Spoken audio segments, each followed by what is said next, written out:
doctor.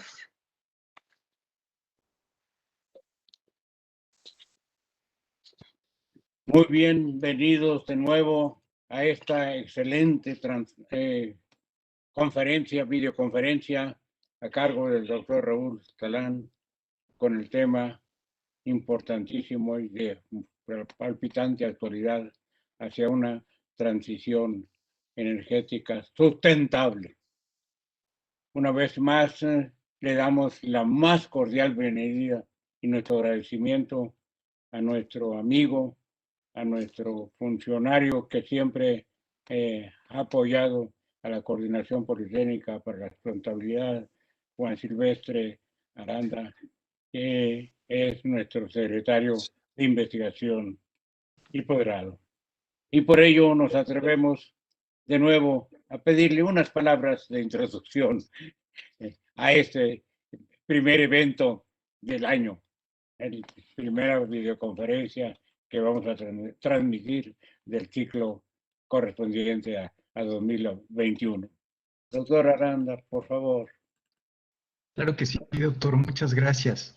Muchas gracias nuevamente. Me siento muy honrado de presenciar la conferencia del doctor Raúl Talán y desde luego de poder saludar a todos ustedes, transmitir el saludo del doctor Arturo Reyes Sandoval, director general de nuestro instituto. Y quiero saludar desde luego con mucho afecto a todo el equipo del doctor Mayagoitia, de ahí de la Coordinación para la Sustentabilidad de nuestra institución, desde luego al doctor Mayagoitia, exdirector general del instituto, que ha hecho una labor fantástica al frente de esta coordinación para acercarnos a todos, no solo a una mayor concientización de lo que implica el concepto de sustentabilidad, sino también para acercarnos a acciones que desde nuestra función en la institución, pero también en nuestra vida, en nuestros propios hogares, podemos ir asumiendo, realizando para intentar paliar los efectos como la huella de carbono, etcétera. Entonces, muchas gracias, muy honrado de estar aquí. La conferencia del doctor Talán se titula Hacia una transición energética sustentable. El doctor Talán pues es un destacadísimo politécnico conocido por todos ustedes, actualmente director general del Fideicomiso para el Ahorro de Energía Eléctrica, el FIDE. El doctor Talán, que no necesita presentación, pero pues para todos nuestros amigos que nos escuchan a través de la videoconferencia, haré mención de unos brevísimos eventos de su destacada trayectoria profesional, Aunque ya no se... que inició como egresado de la ESIME, del área de Ingeniería en Comunicaciones Eléctricas y Electrónicas, preparación que luego complementó en el CIMBESTAB en una maestría en Ingeniería Eléctrica y luego en un doctorado en Investigación de Operaciones por la Universidad de California.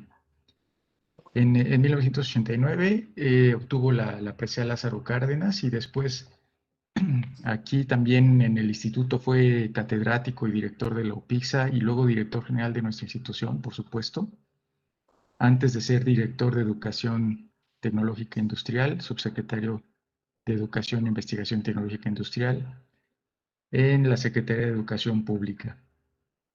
El doctor Talán es autor de 6 libros. Tal vez no estoy actualizado en este dato, pero por lo menos 6 libros y es experto en temáticas de vinculación con la industria, así como en temas de energía. El doctor Talán, yo quisiera hacer una breve mención de un asunto que es hasta cierto punto anecdótico para mí, pero de mucha importancia porque desde luego marcó mi vida como el Politécnico lo ha hecho en muchos de nosotros. Me refiero a que el doctor Talán dio origen a la UPIBI, a la Unidad Profesional Interdisciplinaria de Biotecnología, y esa es la escuela de la que egresé en su tercera generación, como lo comentaba yo desde la sesión pasada que tuvimos. Entonces, pues eso para mí ha repercutido en una enorme importancia. Y bueno, esto no es más que un aspecto más de los muchos por los cuales me siento privilegiado de presentar al doctor Raúl Talán Ramírez, nuestro ponente del día de hoy. Doctor Talán, muchísimas gracias por haber aceptado tener esta disposición de continuar en contacto con la comunidad politécnica y por pues compartirnos esta conferencia el día de hoy. Doctor Talán, muchas gracias. Gracias. Doctor Talán, le damos la palabra, pero antes quisiera comentar con nuestros visitantes de que las preguntas que pueda haber, no comentarios, preguntas específicas que pueda haber al final, las vayan escribiendo y enviando para que en un momento dado las podamos impartir y poder escuchar sus sabios consejos. Tiene la palabra, doctor Raúl Talán. Bienvenido de nuevo. Muchas gracias, doctor Mayagoitia. Gracias también al doctor Juan Silvestre Aranda. Y por favor, transmítanle un saludo al doctor Arturo Reyes Sandoval, director general del Politécnico, por esta invitación.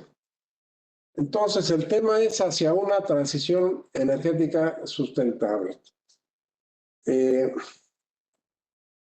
Vamos a ver si podemos... Ok. Empezaría yo por dejar una definición muy sencilla de lo que se entiende por transición energética. Es un cambio estructural significativo en los sistemas de generación de energía de una sociedad. Dejaría ahí tres ejemplos de transición que la humanidad ha vivido.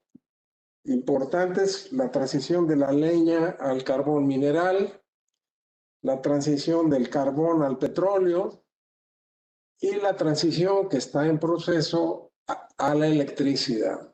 Ahí tenemos tres transiciones que la humanidad ha vivido, y las tres con un objetivo muy claro de incrementar la capacidad energética de los ciudadanos.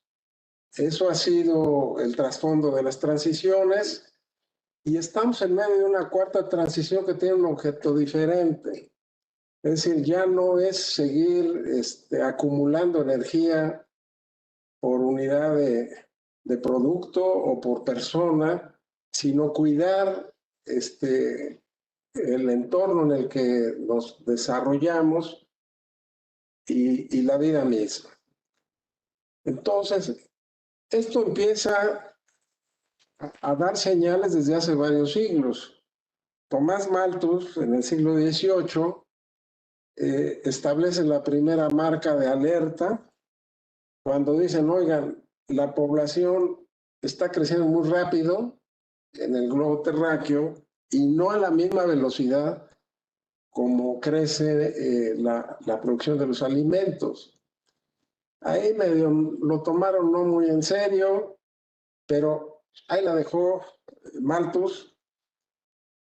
Y cuando vemos en población, está muy claro, cuando él dice eso, el mundo andaba por los 790 millones de habitantes, hoy andamos arriba de 7.700 millones de habitantes. Entonces, algo va a pasar si no tomamos una medida cuando seamos 70.000 millones de habitantes. Eso es una cuestión elemental que no siempre la gente está dispuesta a racionalizarla y medir sus consecuencias.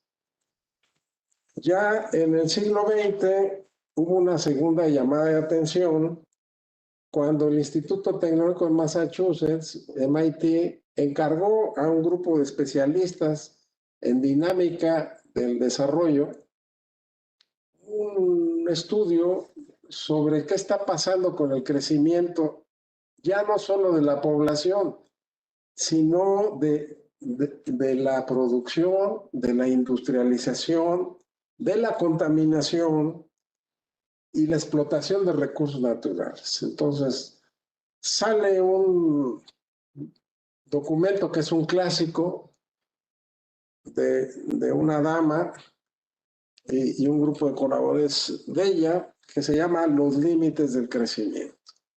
Fue un documento en su época, 1972, muy difundido.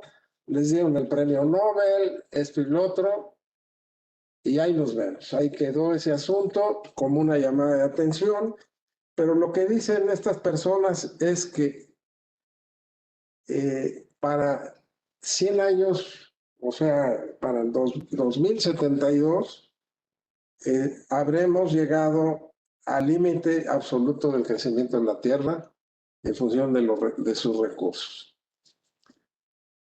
Y bueno, ahí quedó y seguimos teniendo llamadas de atención. Ahí tenemos una pandemia que no es ajena a todo este asunto y otros temas que dan origen a una primera acción.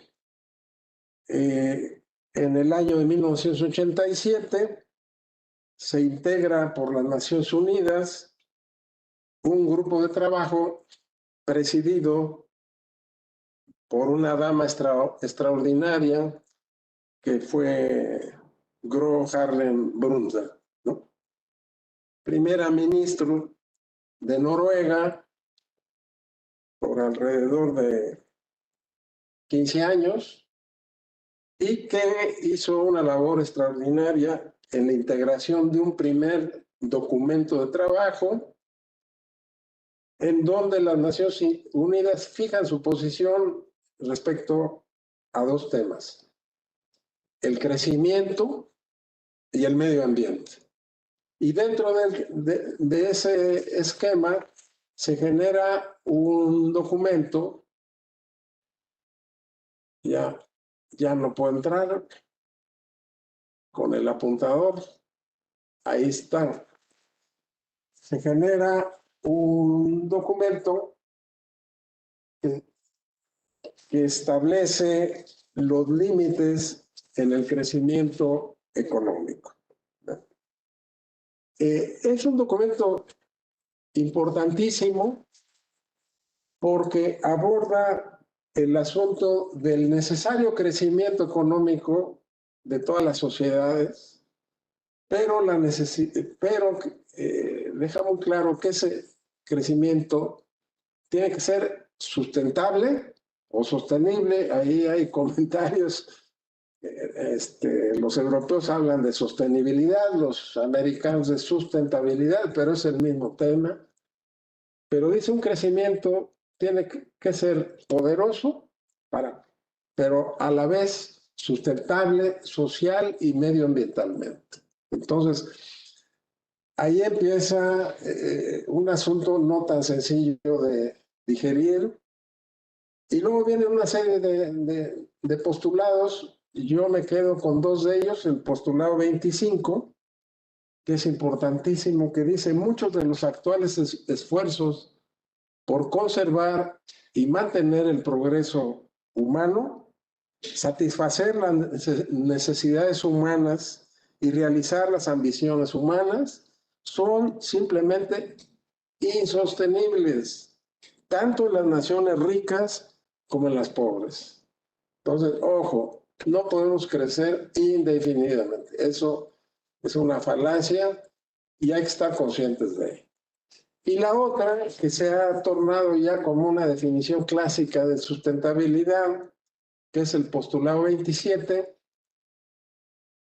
que dice lo siguiente: está en manos de la humanidad hacer que el desarrollo sea sostenible, duradero, o sea, asegurar que satisfaga las necesidades del presente sin comprometer la capacidad de las futuras generaciones para satisfacer las propias. Entonces, es una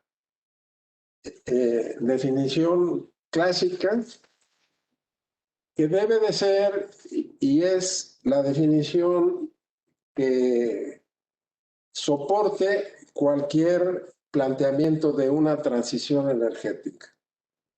La transición energética, hay muchos modelos que se están jugando actualmente con la emergencia de nuevas tecnologías en generación de energía, pero tiene que ser sustentable. Si no es sustentable, en lugar de resolver un problema, generaremos otro nuevo, ¿no? Entonces, en el marco de los planteamientos del informe Brundtland, la transición energética debe ser sustentable. Es decir, debe ser un cambio estructural significativo en los sistemas energéticos del país que permitan un desarrollo sostenible, no solo económicamente, ojo, económica, social y medioambiental. Tenemos, pues, tres componentes de desarrollo de la transición: económica, social y medioambiental. Que sea duradero y que satisfaga las necesidades del presente sin comprometer la capacidad de las futuras generaciones para satisfacer las propias. ¿Atrás qué viene? Bueno, en uno de esos tres vectores, en el ambiental, las Naciones Unidas empieza a tomar ya acciones importantes a partir de 1992, donde llama a una convención marco sobre cambio climático. Y en esa convención marco se le da facultades a esa asamblea, a esa convención, para ser la depositaria de las responsabilidades relativas a lograr la estabilización de la concentración de gases de efecto invernadero. Queda claro ya para 1992, tenemos un problema de gases de efecto invernadero, está incrementándose la temperatura del globo terráqueo y quedan como depositarios de la responsabilidad de lograr esa estabilización. ¿Ok? México se integra inmediatamente, y a partir de 1994 empiezan una serie de reuniones periódicas, generalmente anuales, a veces se extiende un poquito, en donde las partes, llámense países que se han adherido a este llamado, pues platican y empiezan a tomar decisiones. Ahí está una lista de todas las reuniones de COPs que se han llevado a cabo hasta la 21, que tengo entendido está en proceso de conformarse, ¿no? Pero de todas esas, la COP21 pues ha resultado así como el bestseller, ¿no? Y que ha tenido muy buena difusión en los medios, principalmente por la capacidad de convocatoria del presidente de Francia, Macron, y de las personas que acudieron a ese llamado, ¿no? El tema es el de siempre. Las emisiones antropogénicas, o sea, las emitidas por el hombre, siguen subiendo y ya pasó un límite ahí muy preocupante de las 50 gigatoneladas de dióxido de carbono o equivalentes. Es importante decir que allá arriba andan emisiones de todo tipo, ya lo vamos a platicar un poquito de ellas, pero no son solo de dióxido de carbono, hay otros gases que andan por ahí, pero que también cooperan para el calentamiento global, y se establecen equivalencias en grados de poder calórico de unas a otras, por eso se llama CO2 equivalente.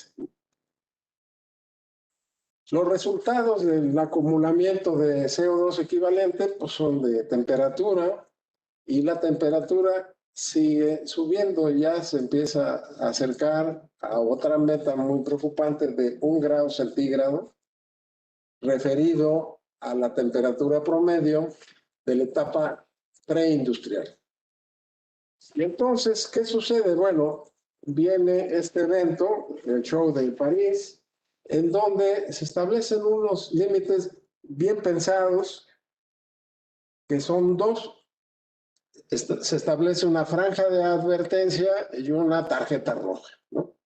La franja de advertencia dice, no debes de pasar de 2 grados centígrados, la temperatura del globo terráqueo referida a su etapa preindustrial.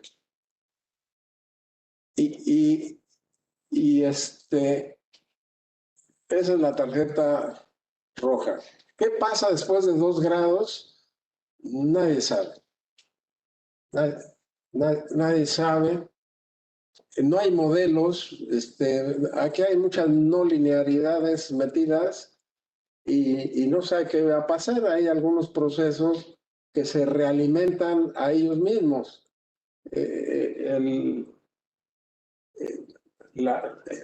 Digamos, todo este asunto de la pérdida de la masa polar ártica, pues es no lineal. Entre menos nieve hay ahí, habrá mayor calentamiento de la Tierra y habrá más temperatura. Entonces van alimentando a ellos mismos varios procesos y realmente sí no sé qué va a pasar si cruzamos esa barrera, ¿no? Y entonces dice, bueno, pero no nos quedemos con esa, vamos a hacer todo lo posible a no rebasar 1,5 grados, ¿no? Y se dan ya algunas cosas o acuerdos específicos. Uno, dejar más flexibilidad a los países en desarrollo, que obviamente tardarán más en lograr esas metas. Pero, y luego, ¿qué dicen? Bueno, vamos a revisar cada 5 años qué ha pasado y con todos los que se comprometieron. Y vamos a presentar compromisos con metas al año 2030. Al año 2030 ya debemos de haber llegado a un punto de quiebre en toda esta situación, en donde claramente vaya en ruta de solución el problema. ¿Qué ha pasado? Pues muchas cosas. De entrada, el grupo de técnicos que evaluó las propuestas de los países no quedó muy satisfecho, ya tiró la toalla, se regresaron a sus centros de investigación y dijeron, esto no va a ningún lado. No va a ningún lado porque lo que prometieron los países no es suficiente para resolver el problema. Y además los avances que llevan no van en la línea de lo que prometían, ¿no? Entonces se fueron a sus centros de investigación, dejaron un documento que hay que leerlo, que dice la verdad atrás de las promesas o compromisos de cambio climático. Entonces Robert Watson es muy claro, dice, bueno, vamos a ver quiénes son los que contaminan. Y entonces, bueno, hay 2, 4, 5 países o organizaciones que sumadas dan el 60% de la contaminación.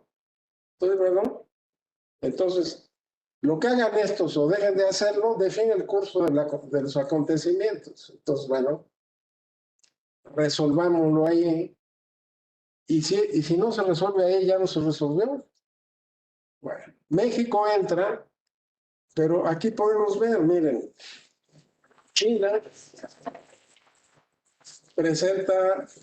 tiene emisiones del 26.8% de la humanidad. O sea, es más de la 1/4 parte de las emisiones del mundo, China solita. Estados Unidos es 13%, la Comunidad Europea 9%, India 7% y Rusia 4%. México es un 8%. Entonces, lo que haga México o deje de hacerlo, no representa ni el margen de error de lo que aquellas potencias están desarrollando o pueden hacer, ¿no? Ahora, las califican en suficientes e insuficientes. Ahorita les voy a decir qué se entienden unas y otras. Las insuficientes son las que no, ahora sí, aplanan la curva y empiezan a bajar. México presenta compromisos que lo van a llevar al año 2030 a aumentar sus emisiones en un 14%, con respecto a una línea de base del año 2013. ¿Okay? Y lo que representa una reducción del 22% con respecto a su línea de base. Los demás países hacen lo mismo, excepción de Europa, que presenta compromisos suficientes. Los demás dicen, bueno, pues estoy creciendo esta dinámica, voy a aplanar la curva un poquito, pero no voy a estabilizarla, voy a seguir creciendo, ¿no? Entonces México crece un 14%, reduciendo 22% con respecto a su línea de base. Y cada país pone la línea de base que quiere. China la pone en 2005 y dice, pues, estoy creciendo al 80% cada década, ahora le voy a bajar al 60%, así. Entonces, sí hay un problema ahí que los compromisos de la COP21 de París no resuelven el problema. Entonces, en esta gráfica que les presento, tenemos los escenarios. Hay varios autores, cada uno ahí le mueve un poquito, pero más o menos convergen. Y dicen lo siguiente, bueno, si nadie hace nada y no hacemos nada y todo el mundo hace lo que quiere, para el año 2100 la temperatura del planeta andará entre 4.1 grados centígrados a 4.8 grados centígrados por encima de la temperatura de la etapa preindustrial. ¿Qué quiere decir que sea eso? Ahora, si todos son serios y cumplen los compromisos de todas las COPs hasta la 20, entonces andará entre 2.8 y 3.2 grados centígrados la temperatura, que tampoco es sostenible. Ahora, si cumplen religiosamente todos los países lo que prometieron en la COP21, va a andar entre 2.5 y 2.8 grados centígrados por encima en el año 2100. Igual ya nos llegó el tren, ¿no? Aún cumpliendo la COP20. Ahora, si se va a respetar los 2 grados, pues ya la curva debió de haberse empezado a aplanar desde el año 2018, 2019, y eso no está sucediendo. Entonces, pues bueno, ¿qué hay que hacer? Pues los técnicos antes de irse, digan, miren, no se hagan, quieren resolver esto, es muy sencillo. Trabajen en eficiencia energética. Hay tecnologías en eficiencia energética. La eficiencia energética es algo muy difícil de vender porque uno vende intangibles. Pero en ahorro de energía, en eficiencia energética, un 40%, incrementando la incorporación de tecnología solar y fotovoltaica en otro porcentaje, cerrando 2.400 plantas que andan por ahí carboeléctricas y cancelando todas las nuevas carboeléctricas. Las carboeléctricas son las plantas más contaminantes que existen. O sea, 1 megawatt de energía generada en una carboeléctrica deja más de 1.300 kilos de gases de efecto invernadero a la atmósfera, ¿no? Entonces, cierren esas, váyanse a combustibles más limpios y metan energías renovables. Ahí les va lo que hay en carboeléctricas. China tiene 1.082 plantas carboeléctricas. 1.082. México tiene 3, de las cuales una no está operando. Entonces, estamos 12. Okay. 1.082 plantas. India tiene 281. Estados Unidos 252. Japón 87. Y así nos vamos, Rusia 85, Indonesia, Alemania con su Energy Band y todo este rollo, trae 74 plantas carboeléctricas operando el día de hoy. Bueno, entonces, para que vayan viendo realmente que una cosa es el discurso y otra es lo que está pasando. No es una queja en contra de los chinos o los alemanes, pero la realidad es que cerrar 1000 plantas no se puede hacer en día para otro. Es un asunto que requiere una planeación de largo plazo, son inversiones de 20, 30 o más años, y no puede llegar a alguien y decir, esto ya se va. Bueno, pero esto no es lo peor es esto. Hay más de 200 nuevas plantas de construcción con apoyos de los grupos financieros internacionales que traen un discurso de renovable y que siguen financiando plantas a base de carbón. China trae 92 plantas en proceso de construcción, India 30, Indonesia 24, Japón trae 10 plantas, siendo un país altamente desarrollado. Y así van los demás. Entonces, tenemos un problema y tiene que ver también con el asunto de que todas las transiciones energéticas no son de un día para otro. Son procesos largos, tienen una componente social, una componente económica, y una ambiental y una política. Entonces, un país que dice cierro todas mis plantas de carbón, no lo puede lograr. Bueno, ahora, ¿qué tenemos realmente atrás de todo esto? Tenemos problemas serios, miren. Los impactos en la producción o en el consumo que afectan al medio ambiente, que los economistas elegantemente les llaman externalidades, no son otra cosa que costos que se les pueden trasladar a terceros, ¿eh? Llámese otras localidades o países, es decir, tiran la basura, hay basura a los ríos, pero hay basura también a la atmósfera, la tiran y pues ahí la riegan por todo el mundo, ¿no? Entonces, son externalidades. Entonces, responsabilizarlos por esos intangibles es muy complicado, porque no hay una policía mundial para ello. Tienen que ser concertaciones que se tienen que hacer entre países para ir responsabilizándose de las emisiones. ¿Y cuál es el problema? Esas externalidades cuestan. Son como los impuestos, cuestan y nadie quiere pagarlos.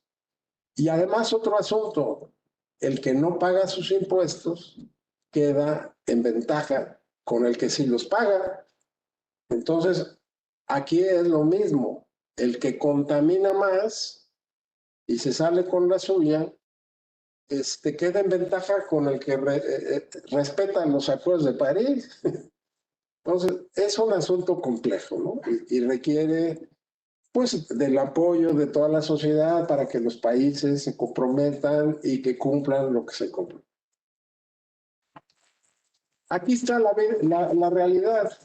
Este es un reporte de la Agencia Ambiental de Holanda, que es muy seria, y aquí tenemos la tendencia de las emisiones emitidas por el hombre de 1990 al 2019.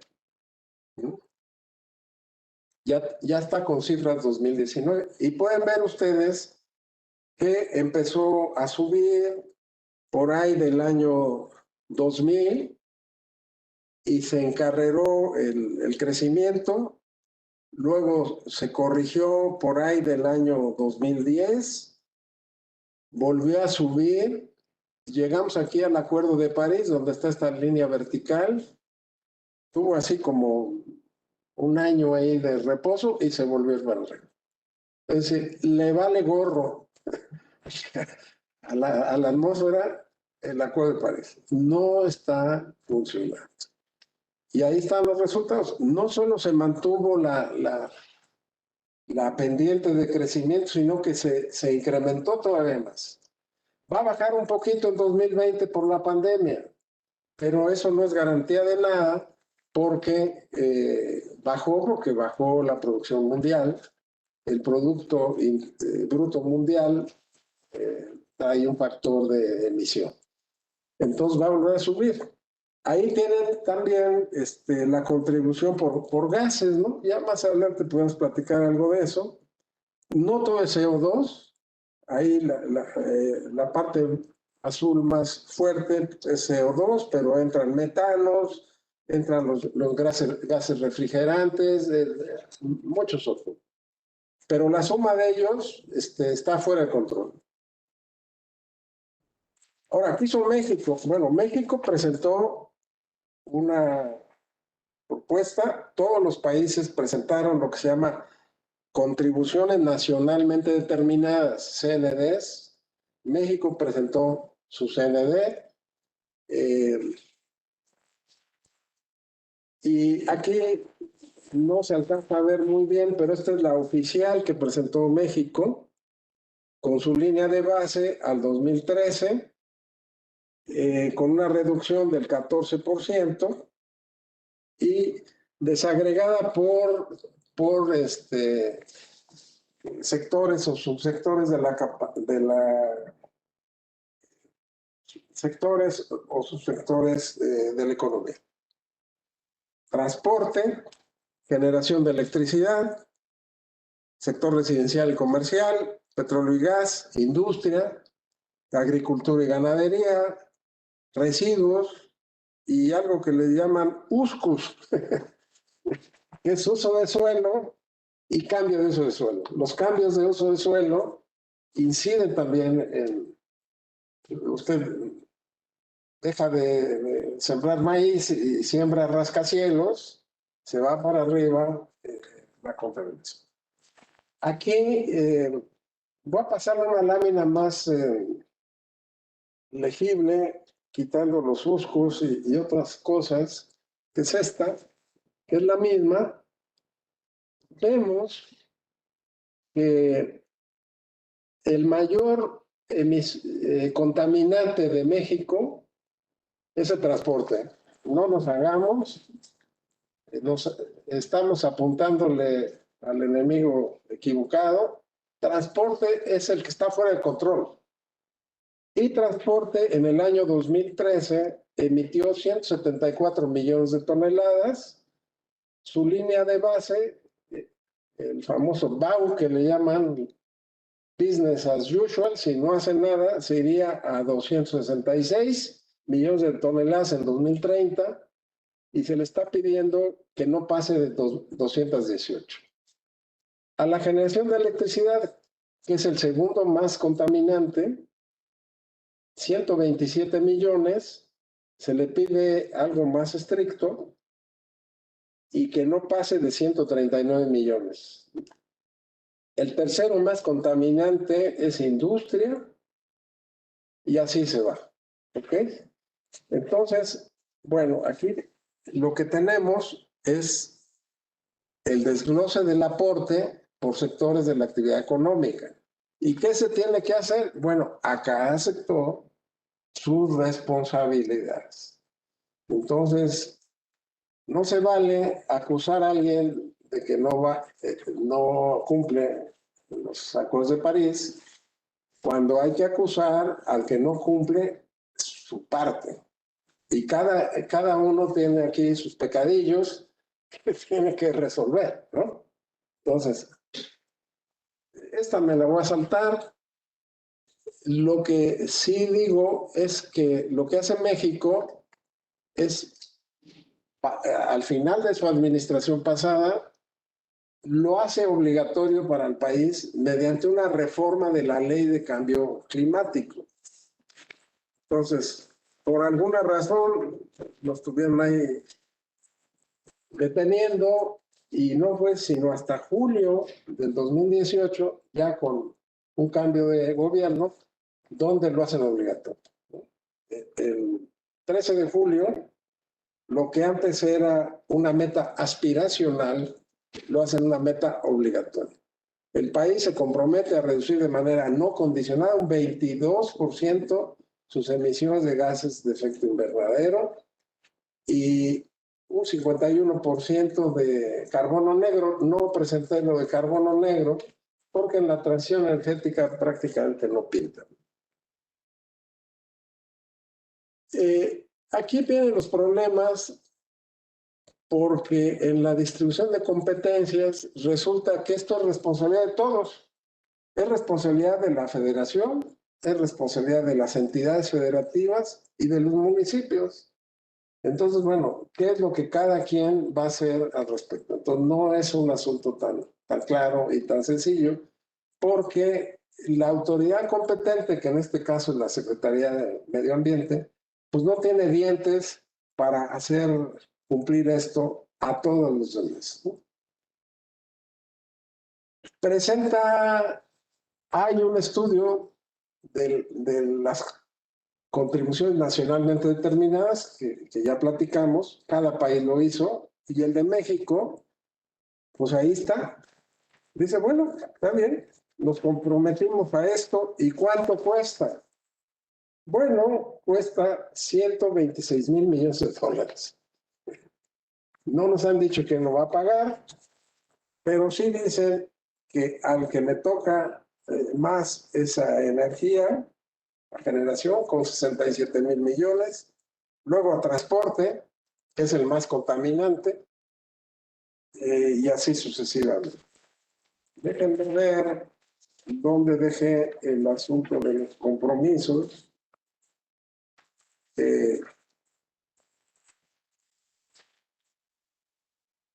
Disculpen, ahí, bueno, ahí está.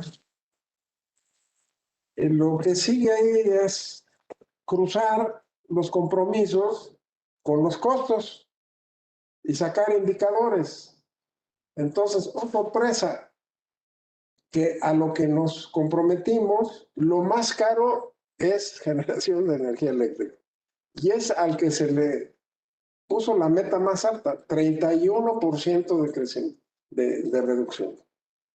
Transporte, que es el más contaminante, pues lo trataron más o menos bien, 18%. Industria, que es el tercer contaminante, 5%, o sea, ni con el pétalo de una rosa tocaron al sector industrial, lo que va a ocasionar que para el año 2030 industria ya sea el segundo mayor contaminador de México, ¿no?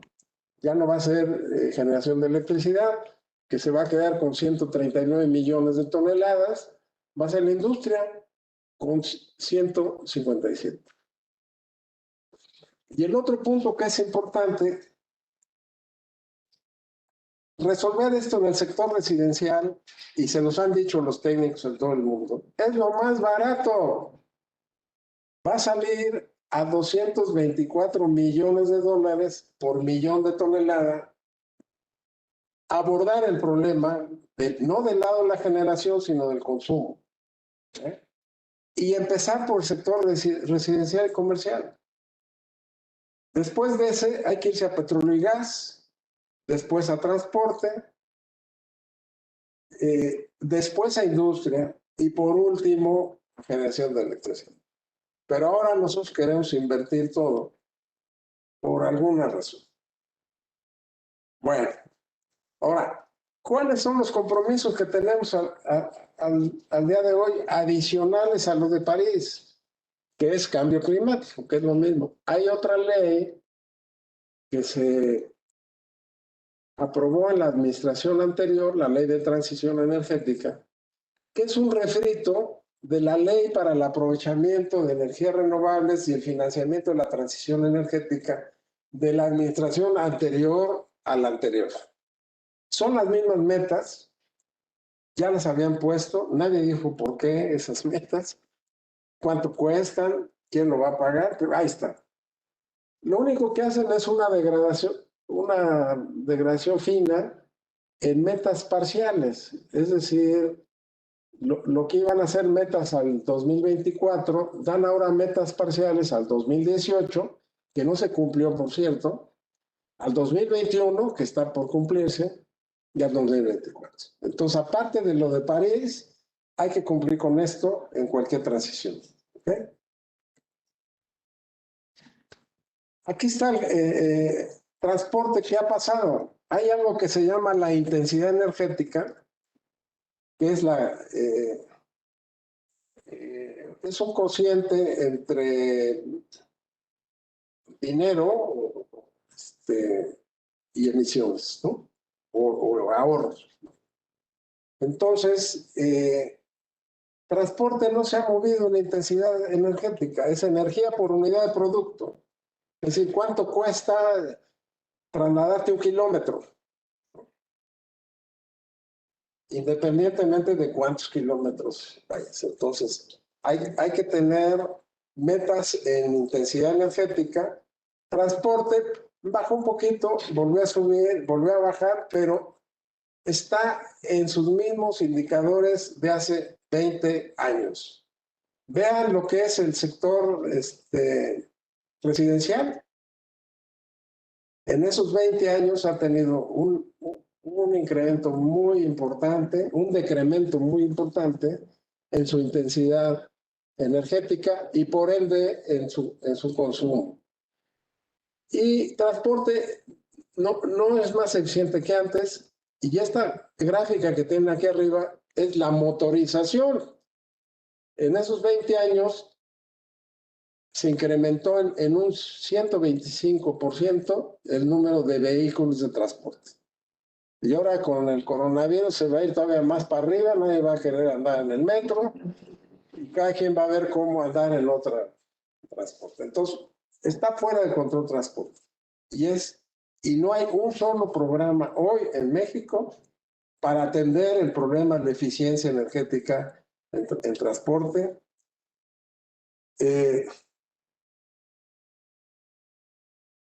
Este documento además da soluciones, analiza cada sector y en el caso de generación de energía eléctrica dice cómo se puede resolver y cómo llegar al año 2030 a su respectivo 22%, ¿no? Y curiosamente lo hace con algunos controles de pérdidas técnicas en la red, sustituciones de combustóleo por gas natural en generación y algo de energías limpias. Es decir, se muestra que se pueden cumplir los compromisos de París, perdón, los compromisos de París y la transición energética con los combustibles actuales, sencillamente migrando a combustibles con menor contaminación.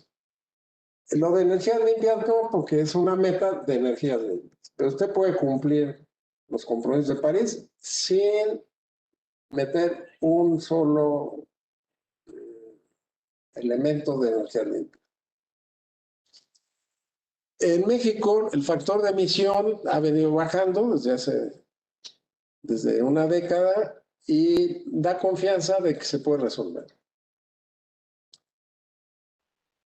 Las opciones para industria las ponen cogeneración eficiente, energías limpias, eficiencia energética desde luego, y el sector residencial y comercial también. Entonces, hay solución para cumplir con las metas del Acuerdo de París sin ningún problema. Ahora, cumplir con los compromisos de París no es suficiente. Tienen que crecer las economías. Entonces hay escenarios, aquí les muestro uno de la Agencia Internacional de Energía, que cumple con los compromisos de París y además duplica el Producto Global Bruto del año 2018 al 2040. Es decir, regresa un poquito a los postulados de Brundtland, de decir, crecimiento sí, pero tiene que ser sostenible, sustentable, Y ahí está la estrategia. Entonces hay que reducir 3.5 anual la intensidad energética primaria, agregar eficiencia energética en un 44%, un porcentaje de energías renovables, algo de nuclear, un poquito de cambio de combustibles a gas y algo de captura y secuestro de carbono. Y traza sus curvas para sacar el religioso 1.5%. Sí, se puede. En México, ¿qué se está haciendo? Se está intentando lo mismo. No es más que una variante del modelo de la Agencia Internacional de Energía. Uno de los modelos, trae como 8, pero del modelo sustentable es exactamente lo mismo. Ahora, ¿cómo se está abordando? Bueno, se está abordando partiendo de que se va a respetar los compromisos de la COP21 de París, que son los mismos de la Ley General de Cambio Climático, y se va a respetar la Ley de Transición Energética. Y se van a hacer mediante 3 instrumentos que ya están aprobados. Hay una estrategia de transición para promover el uso de tecnologías y combustibles más limpios. Hay un programa sectorial de energía, PROCENER, y hay un programa de desarrollo del sistema eléctrico nacional. Ahí están los documentos, hay el compromiso de cumplirlos y hay las estrategias correspondientes. Y se está haciendo en el marco de la Constitución Política de los Estados Unidos Mexicanos, que dice en su artículo 25, curiosamente, que le corresponde al Estado la Rectoría del Desarrollo Nacional para garantizar que ésta sea integral, sustentable y que fortalezca la soberanía de la nación. Entonces, en ese esquema hay que buscar una transición sustentable. Los escenarios marcan un porcentaje de eficiencia energética que cumplir, está definido. Hay al año 2020 ya registros de qué porcentaje de energías limpias en capacidad instalada se tiene. Ya estamos en el 35%. Y la meta a la que estamos obligados es del 30% al 2021. Estamos en el 2020 y estamos en el 29%. O sea que prácticamente ya la hicimos, al menos para el año 2021. El 2018 no se cumplió, pero hoy ya están los números, gracias a acciones que se han desarrollado, algunas en energías renovables, hay que decirlo, pero está en cumplimiento la meta. Ya hay escenarios que cumplir, pues de aquí en adelante, que son alcanzables, ¿no? Con una meta de energías limpias del 33% de aquí en adelante.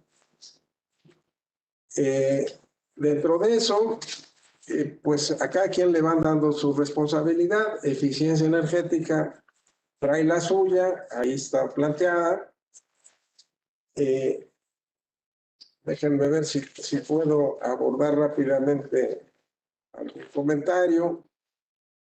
Bueno, ahí no se alcanza a ver en la figura, pero a cada quien lo suyo. En eficiencia energética hay un compromiso en el sector residencial, otro en industria, otro en transición energética, en combustibles, otro en transporte y así sucesivamente. Entonces están medidas las responsabilidades y cada quien debe abordar la suya. Aquí tenemos nada más, dejamos un ejemplo de algunos programas que el FIDE tiene en su cartera para el resto de esta administración.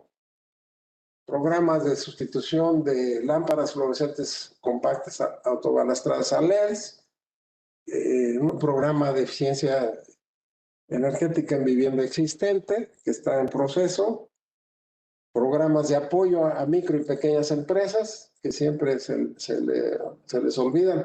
Estas son componentes de transición energética sustentable y ambiental y socialmente. Hay metas sociales.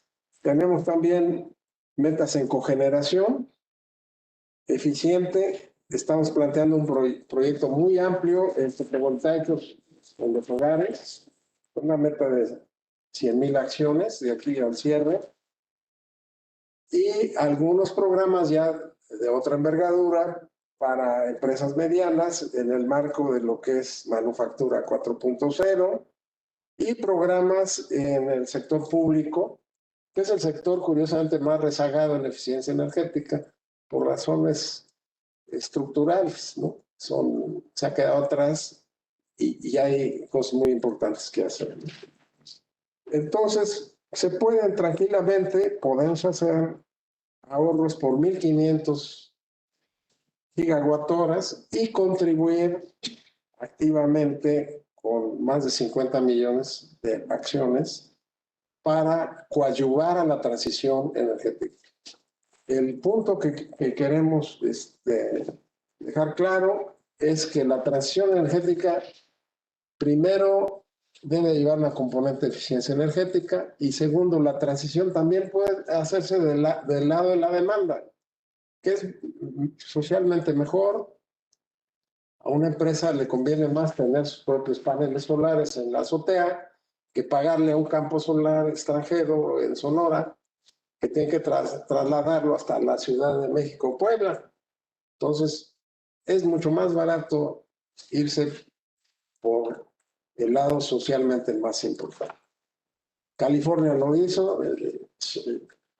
Schwarzenegger dijo que estaba loco cuando dijo que iba a meter 1 millón de sistemas en los techos de las casas de California. Ya llegaron al millón. 10 años les tomó, pero ya lo hicieron. Entonces, se puede y esa es una alternativa. Entonces, dejaría ya nomás unas conclusiones parciales que son importantes. La presente administración ratificó compromisos ambientales y energéticos establecidos en la ley. Se van a cumplir en tiempo y forma. Pero hay algo muy importante.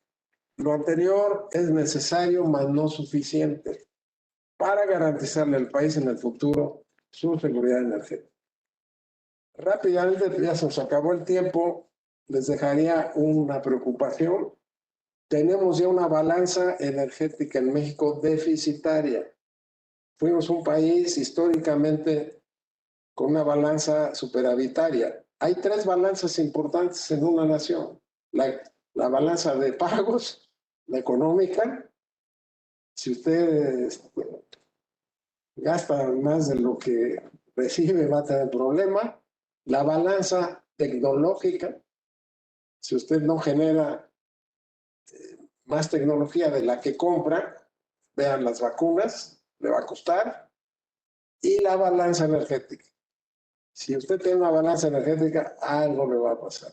Algo nos va a pasar cuando ya traemos una balanza energética claramente deficitaria a partir del año 2014. Ahora, revisemos qué tenemos. Miren, nuestras reservas probadas pues ya son de 5.8 miles de millones de barriles. Venezuela trae 300,000. Arabia Saudita también. Canadá 150,000. Irán otro tanto. Rusia arriba de cerca de 100. Estados Unidos pues ya trae arriba de 50 y México tiene 5. Ya no tenemos petróleo. Pero eso no es todo. No tenemos gas. Rusia tiene 35 billones de metros cúbicos. Irán 30, Estados Unidos 10, México tiene 0.2. Carbón, no tenemos carbón. Estados Unidos tiene 240,000 millones de toneladas, nosotros tenemos 1,200. 240 veces menos que Estados Unidos. Y agua tampoco, la vas a tener que cuidar. China en hexajoules tiene arriba de 11. Brasil como cerca de 4. Nosotros tenemos 0.21 hexajoules. Entonces no tenemos gas, no tenemos petróleo, no tenemos nuclear. Pues podemos tener, pero cuesta. Estamos muy abajo de los demás. Y entonces, ¿qué se puede hacer? Bueno, nos queda el sol y nos queda el aire. Nos quedaban porque ya estamos perdiendo la soberanía también en esas energías. Entonces ahora, pues ya no le podemos pedir permiso al sol porque las empresas que se han apropiado del sol y del viento, pues eventualmente fijarán sus reglas, ¿no? Entonces sí, tenemos un problema serio. Claro que tenemos una irradiación solar buenísima, pero pues hay que enmarcar todo esto en un problema de soberanía. Sin energía no hay soberanía, pero sin soberanía tampoco vas a tener energía. Entonces, la transición energética sustentable, que ya les mostré que se puede dar, también tiene que ser soberana. Y va a ser pues el problema que México tendrá que enfrentar de aquí en adelante. Muchas gracias. Serían mis comentarios. Muchas gracias por esta brillante exposición. Sinceramente, muy completa, muy de actualidad, pero sobre todo con señalamientos de, ahora sí, de que lo que nos depara el destino, si no nos ponemos a tiempo en las acciones que usted ahí marcó para que no solamente dejemos de contribuir al cambio climático, sino fundamentalmente para nuestra propia subsistencia. Muchas, pero muchísimas gracias. Aprovecho para agradecer no solamente al doctor Aranda, sino también a nuestro director, porque la coordinación politécnica depende de la Secretaría Académica, de David Jaramillo, quien estuvo pendiente de esta magnífica conferencia. Muy agradecidos a todos y los esperamos en la próxima reunión nuestra, que será el 15 de abril, con el tema también parecido, similar, una derivación de esta magnífica exposición, que es el desarrollo de las tecnologías de hidrógeno en México, retos y perspectivas. Doctor Galán, por lo menos esperamos que también se conecte para que escuchar comentarios adicionales. Sí, señor, muchas gracias. Un abrazo muy cariñoso para todos los que estuvieron con nosotros escuchando esta magnífica conferencia. Muchas gracias. Muchas gracias, buenas tardes.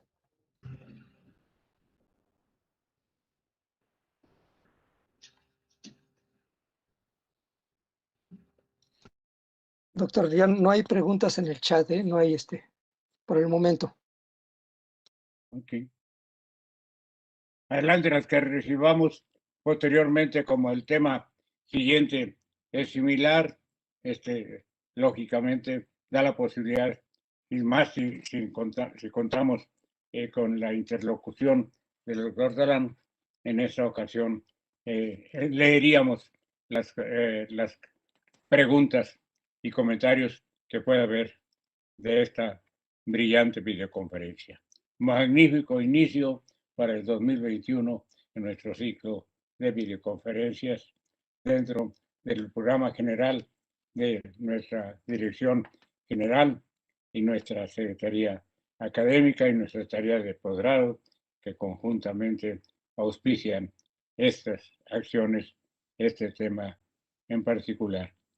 Muy especialmente a nuestro director general, Arturo Reyes Sandoval, nuestro compromiso de seguir trabajando en este tema, en la Coordinación Politécnica para la Sustentabilidad, aportando para no solamente nuestros miembros de la comunidad, sino en general para todos nuestros visitantes, temas similares que sean del interés para el progreso de México. Y siempre en el tema de buscar el desarrollo sustentable de nuestro país. Felicidades y muy buenas tardes para todos. Basta.